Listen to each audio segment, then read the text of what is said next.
വളരെ എളുപ്പത്തിൽ തയ്യാറാക്കിയെടുക്കാൻ വേണ്ടി പറ്റുന്ന നല്ല ടേസ്റ്റി ആയിട്ടുള്ള മൊരിഞ്ഞ നല്ലൊരു 4 മണി പലഹാരത്തിന്റെ റെസിപ്പിയുമായിട്ടാണ് ഇന്ന് വന്നിരിക്കുന്നത്. ഇതുണ്ടാക്കാനായിട്ട് കുറഞ്ഞ ചേരുവകൾ മാത്രമേ നമുക്ക് ആവശ്യമായിട്ടുള്ളൂ. ചായ തിളക്കുമ്പോഴേക്കും നമ്മളുടെ പലഹാരവും റെഡിയായി കിട്ടും. ഇതുണ്ടാക്കാനായിട്ട് ആദ്യം തന്നെ 1 കപ്പ് പച്ചരിയാണ് എടുത്തിരിക്കുന്നത്. ഞാനിവിടെ ദോശ റൈസ് എന്ന് പറഞ്ഞ് കടയിൽ നിന്നും വാങ്ങാൻ കിട്ടുന്ന ആ ഒരു അരിയാണ് ഉപയോഗിച്ചിരിക്കുന്നത്. നിങ്ങൾക്ക് ഏത് ടൈപ്പ് പച്ചരി വേണമെങ്കിലും ഉപയോഗിക്കാം. ഇതാദ്യം നല്ലപോലെ കഴുകി കുറച്ച് വെള്ളം ഒഴിച്ച് ഒരു 2 മണിക്കൂർ നേരത്തേക്ക് കുതിർക്കാൻ വേണ്ടി മാറ്റി വയ്ക്കാം. ഇതങ്ങനെ കുതിർത്തെടുത്തിരിക്കുന്ന അരിയാണ്. ഇതിലെ വെള്ളമൊക്കെ നല്ലപോലെ മാറ്റിയതിന് ശേഷം മിക്സറിൻ്റെ ചെറിയ ജാറിലേക്ക് ഇട്ട് കൊടുക്കാം. അപ്പോൾ ഇതാ വെള്ളമൊക്കെ നന്നായിട്ട് മാറ്റിയിട്ട് ഞാനിവിടെ മിക്സറിൻ്റെ ചെറിയ ജാറിൽ ഇട്ടിട്ടുണ്ട്. അതിനുശേഷം ഇത് നന്നായിട്ട് തന്നെ അരച്ചെടുക്കണം. വളരെ കുറച്ച് വെള്ളം ഒഴിച്ചിട്ട് വേണം അരച്ചെടുക്കാൻ വേണ്ടിയിട്ട്. ഞാനിവിടെ 1/4 കപ്പും ഒരു 2 ടേബിൾ സ്പൂൺ വെള്ളവും ചേർത്തിട്ടാണ് ഇത് അരച്ചെടുത്തിരിക്കുന്നത്. ഇതുപോലെ തിക്കായിട്ട് തന്നെ അരച്ചെടുക്കാൻ വേണ്ടിയിട്ട് ശ്രദ്ധിക്കുക. ഇനി ഇതിലേക്ക് ആവശ്യമായിട്ടുള്ളത് 2 മീഡിയം വലുപ്പത്തിലുള്ള ഉരുളക്കിഴങ്ങാണ്. ഇത് പുഴുങ്ങിയെടുത്തിരിക്കുന്ന ഉരുളക്കിഴങ്ങാണ്. അത് ഇതുപോലെ ഗ്രേറ്റ് ചെയ്തിട്ടാണ് ഞാൻ എടുക്കുന്നത്.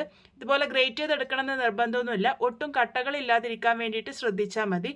ഈ ഒരു ഉരുളക്കിഴങ്ങിലേക്ക് നമ്മൾ തയ്യാറാക്കി വെച്ചിരിക്കുന്ന അരിയുടെ കൂട്ട് മുഴുവനായിട്ടും ഒഴിച്ചു കൊടുക്കാം.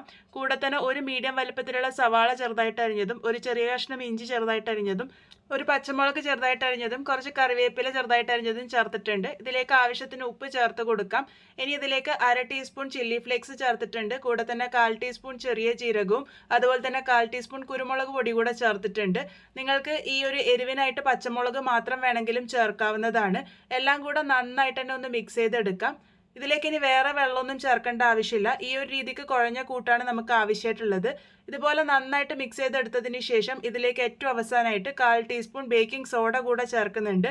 നല്ല പഫി ആയിട്ട് കിട്ടാൻ വേണ്ടിയിട്ടാണ് ബേക്കിംഗ് സോഡ ചേർക്കുന്നത്. അതിനുശേഷം എല്ലാ ഭാഗത്തേക്ക് എത്തുന്ന രീതിക്ക് നല്ല പോലെ തന്നെ മിക്സ് ചെയ്തെടുത്തു കഴിഞ്ഞാൽ നമ്മളുടെ കൂട്ട് ഇവിടെ റെഡി ആയിട്ടുണ്ട്. ഈ ഒരു രീതിക്കാണ് കൂട്ട് വേണ്ടത്. ഇനി ഇത് ഡീപ്പ് ഫ്രൈ ചെയ്തെടുക്കാം. അതിനായിട്ട് കുറച്ച് എണ്ണ നേരത്തെ ചൂടാക്കാൻ വേണ്ടി വെച്ചിരുന്നു. എണ്ണ നല്ലപോലെ ചൂടായി വന്നതിന് ശേഷം വേണം കൂട്ട് ഇട്ട് കൊടുക്കാൻ വേണ്ടിയിട്ട്. കയ്യിലൊരല്പം വെള്ളമാക്കിയിട്ട് ചെറിയ ചെറിയ ഉരുളകളാക്കിയിട്ട് ഇതുപോലെ പിഴിഞ്ഞിട്ട് കൊടുക്കാം. ഇട്ട് കൊടുത്തു കഴിഞ്ഞാൽ പിന്നെ ഫ്ലെയിം മീഡിയത്തിലേക്ക് ആക്കി വെക്കണം. ഇത് നല്ല പോലെ തന്നെ പൊങ്ങിയൊക്കെ വരും. നമ്മൾ എണ്ണയിലേക്ക് ഇട്ടപാട് തന്നെ എണ്ണ നല്ലപോലെ ചൂടായിരിക്കാൻ വേണ്ടിയിട്ട് ശ്രദ്ധിക്കണം. പിന്നെ കുക്ക് ചെയ്യേണ്ടത് മീഡിയം ഫ്ലെയിമിലാണ്. അപ്പോൾ ഇതുപോലെ ഇട്ട് കൊടുത്തിട്ടുണ്ട്. ഇട്ട് കൊടുത്തതിന് ശേഷം കുറച്ച് സമയം അനക്കാനൊന്നും നിൽക്കണ്ട. അതൊരു ഭാഗം നന്നായിട്ട് ഫ്രൈ ആയിട്ട് വന്നതിന് ശേഷം നമുക്ക് തിരിച്ചിട്ട് കൊടുക്കാം. മീഡിയം ടു ലോ ഫ്ലെയിമിൽ വെച്ചിട്ട് മാത്രം കുക്ക് ചെയ്താൽ മതി. ഇത് കുക്കായി കിട്ടാൻ വേണ്ടിയിട്ട് ഒരുപാട് സമയമൊന്നും എടുക്കില്ല. ചെറിയ ചെറിയ ഉരുളകളാക്കിയിട്ടാണ് ഇട്ട് കൊടുത്തത്. അതുകൊണ്ട് ഈസി ആയിട്ട് തന്നെ വെന്ത് കിട്ടിക്കോളും.